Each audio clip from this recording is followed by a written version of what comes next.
Hello, listeners. Mallory Wilsey here, Chief Producer of the Enrollify Network.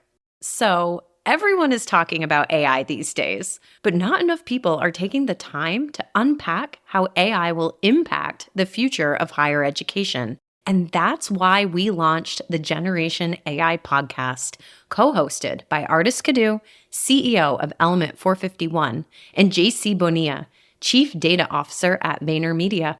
Artis and JC have worked on large language models for nearly 2 decades and have remarkable technical knowledge around how they work and how generative AI will impact the future of higher ed. Generation AI isn't just about understanding artificial intelligence, it's about being part of the AI revolution in education.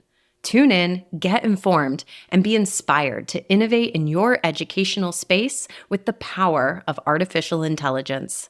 You can subscribe to the show by visiting podcast.enrollify.org or just search Generation AI wherever you get your podcasts.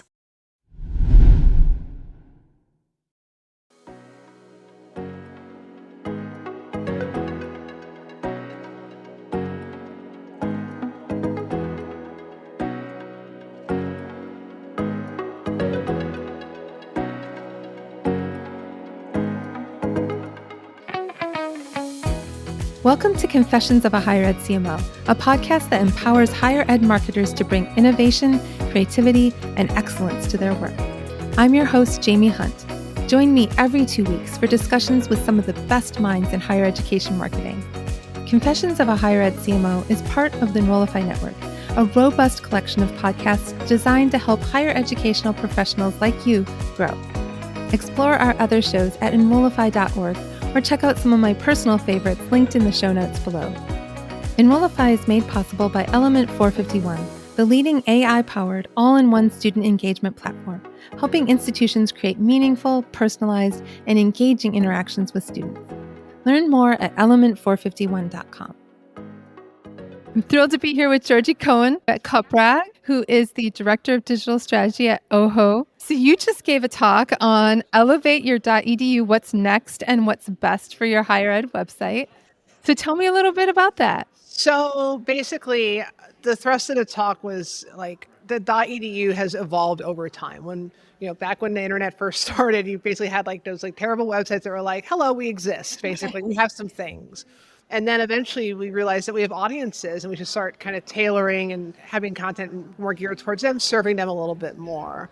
But the next evolution of that we like to talk about is the more conversion focus, where it's not just about saying what you do, and it's not just about giving content your audience is going to like, but really getting that audience engaged to convert in ways that really drive the business goals of the institution.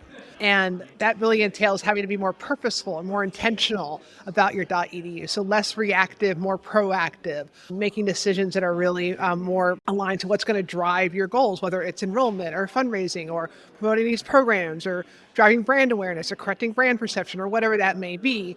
Being intentional to that and building processes that can help hold you accountable to that. So I talked about 4 different areas.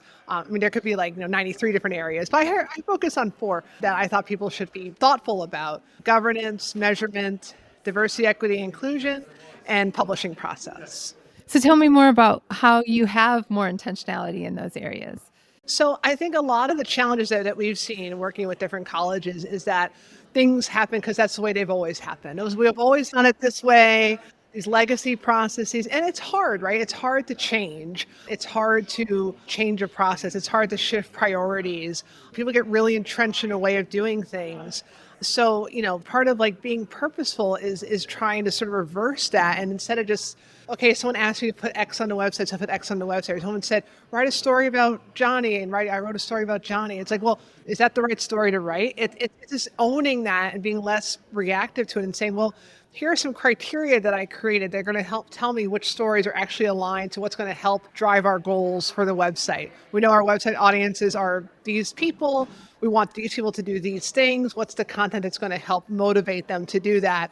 Build and structure that digital experience to sort of, track that and then drive people towards an action motivated by that content, right? So whether it's editorial planning, whether it's having governance more clearly defined and content ownership, all those things that really help get that sense of purpose traction. Yeah. So we've been in the same circles for a long time, right? Because I used to be a web and digital strategy director and was involved with higher ed web. How long have you worked in higher ed web?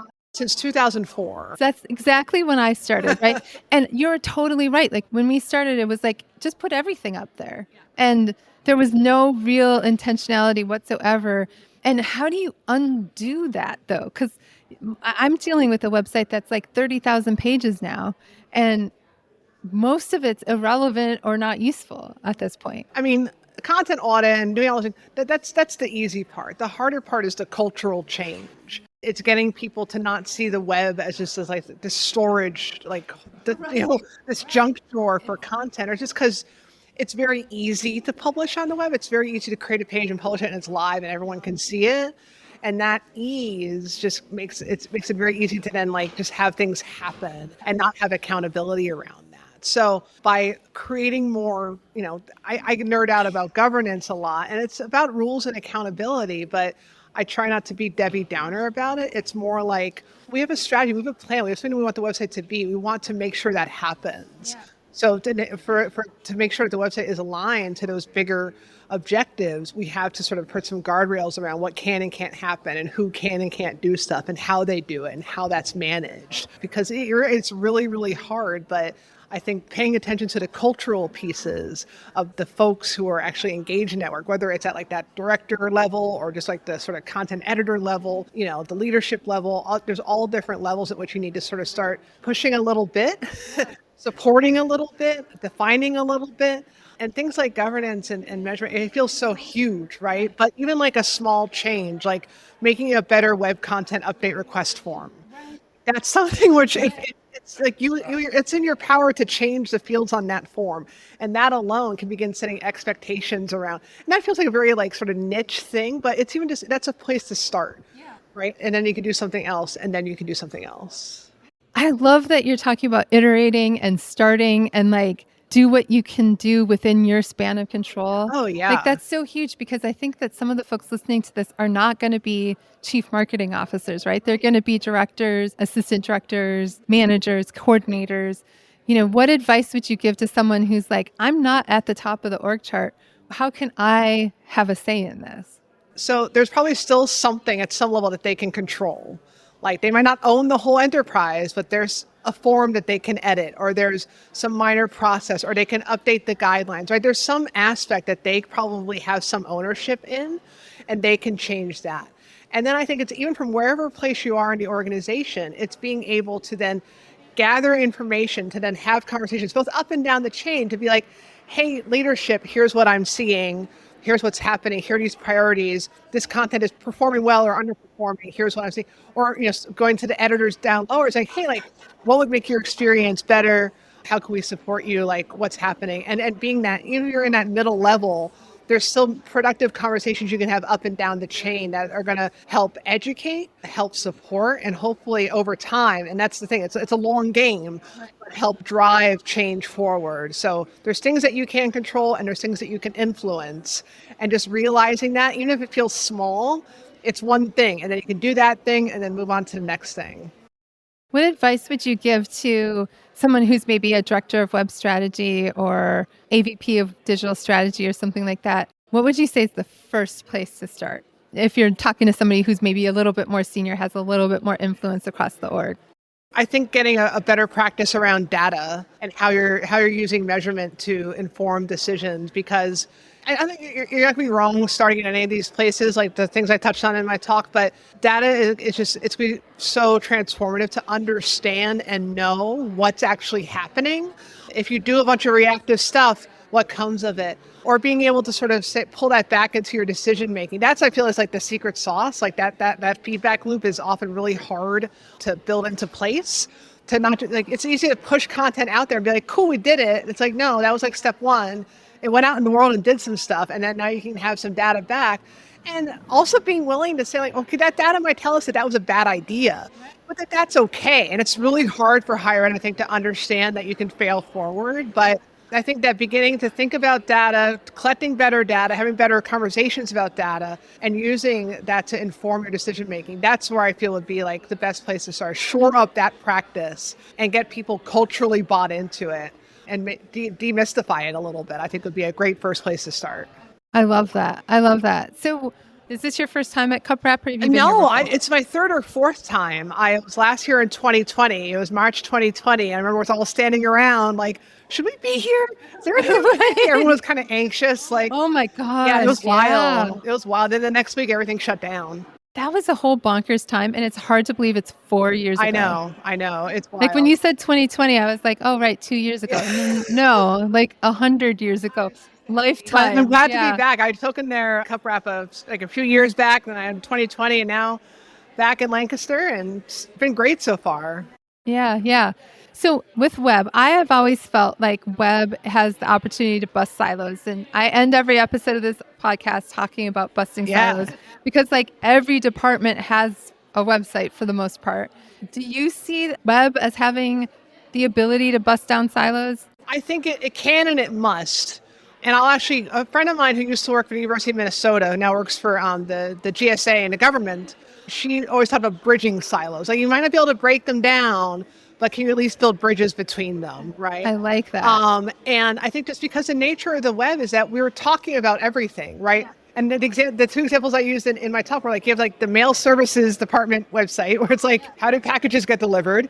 And then you can have like, the tuition and fees page. And that's all a wide range of stuff. But no matter what the content is on the site, like you need to be able to talk to those folks. So I think that, we're spanning so much, and there's so much that we're encompassing on the web, and we can't do our job without connecting with folks in enrollment or connecting with folks in advancement or in the college of of business or whatever it might be. It's like we literally cannot do our jobs unless we have those relationships. And whenever I talk to a school where like, oh, we don't talk to admissions, I'm like, it blows my mind. I know. And there's a lot of schools like that. And like, whenever I talk to a school where they're like, we have a great relationship with admissions, I'm always like, that's so great. Like I just like I applaud it. Like, and it shouldn't be rare, right? It shouldn't be like this like special thing. And like I don't understand how you operate otherwise, but we're gonna do a bad job, and we're not gonna really help the institution if we are detached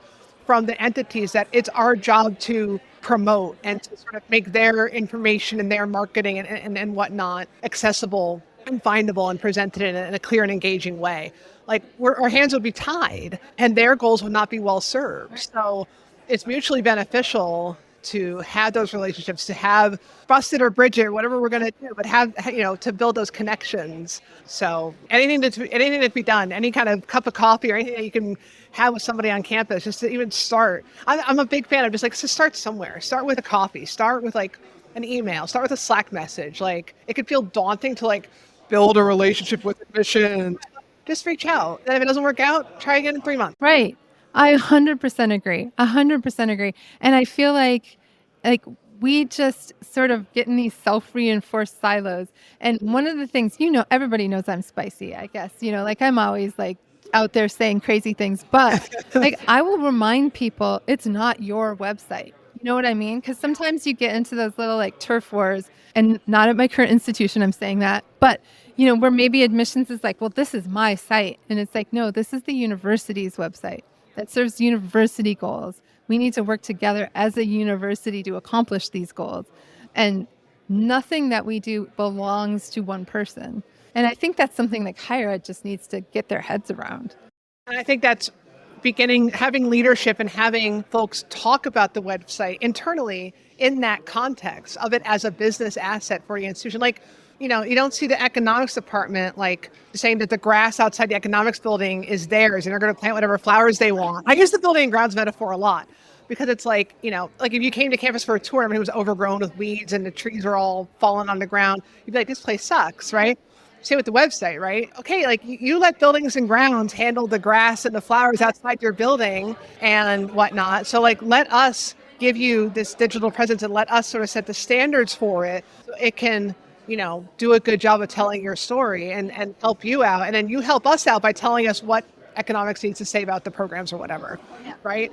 Yeah. Honestly, the 5 years that my career was dedicated to web were like the funnest 5 years, right? Because it's like you're building something, you're creating something. I knew like everybody on campus because everybody and it's needs to always, work and the with me. double-edged sword is like it's always changing, right? There's always new standards and new opportunities and new tools, and it can be a challenge to keep up, but it's also really exciting because you do get to like do something new and learn how to use it and try stuff out, and it is a lot of fun. It's super fun.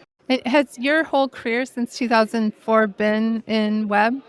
Yeah, so I studied journalism in college, and I worked for the Yeah, Boston punch that Globe's. in. Yeah. And I worked for the Boston Globe's website for 3 years after college. Like this was like during like the war in Afghanistan and Iraq. Oh my and gosh. So breaking news environment. It was super intense, but it means that I can focus like nobody's business no matter what's going on around me. Exactly. Because I work in a newsroom. Right. And also nothing phases me. Like, we'd be at the college and people be like, oh my God, the dean did whatever. I'm like, was there a missile falling? No? Okay, whatever. Right? Yeah, and but yes, and I was digital, and then I shifted to higher ed after in 2004. Never looked back. That I think that journalism is such a great training ground for like everything. But like we're in this room with a million conversations happening around us, and we're both able to stay focused. And I credit that to working in a newsroom. 100%. And journalism is great for higher ed because I think higher ed, embraces the spirit of inquiry. And that means that you're always surrounded by millions of amazing things happening. And bringing that journalist mindset to jobs like ours, it's just like, you just ask good questions and be curious. And there's so much to discover and stories to dig into and to elevate and to tell. That's why I love working in higher ed, because there's always just like so many interesting things happening. And it's my challenge and my privilege to get to find cool ways and effective ways of talking about them and giving those narratives, some presence. I love doing them that. justice. I mean, a good marketer is a good storyteller, right? Exactly, 100%. Yeah. I don't know about you, but I suspect you're the same. But like I went into journalism because I want to know everything about everything, right? Like I just want to know everything about every person I meet ever. I want to know all the answers. But in higher ed, like there's so many interesting people. There's so many interesting research projects. There's no end to the stories. But then that's the challenge, right? Going back to the previous point, it's like, oh my God, there's so many cool stories, but I can't tell all of them. Right. So I got to focus my energies because we have limited resources, right? Let's focus our resources on the ones that are going to really help move us all forward. I love it. I love it. Let's go bust or bridge some silos.